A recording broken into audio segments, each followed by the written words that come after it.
There's something I want to get to, and we're running short on time. I just looked at the clock, and wow, we need another hour. But here's what I love about your book.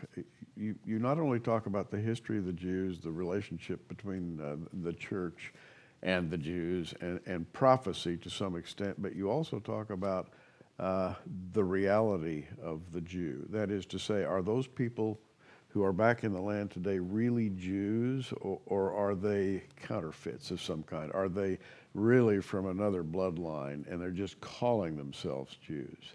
And you spend quite a bit of time on this. Yeah, we have a whole I have a whole chapter in there about things like the Khazar theory, and there was a answering it, because a lot of people will write you and me and others who are pro-Israel and say, well, Jews really aren't Jews. They don't have the blood of Abraham, Isaac, and Jacob going through their veins.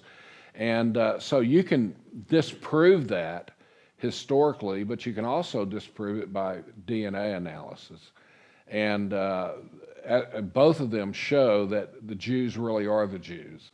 And all this other stuff from people out there think that the Khazars are really Gentiles, and they are, invaded the Jewish bloodlines and diluted the Jews. And so we show, both historically and through DNA analysis, that that is just not the case. These people, actually, the Ashkenazi Jews, which are 85% of the Jewish world, actually have Middle Eastern genes in them and are descendants of Abraham, Isaac, and Jacob.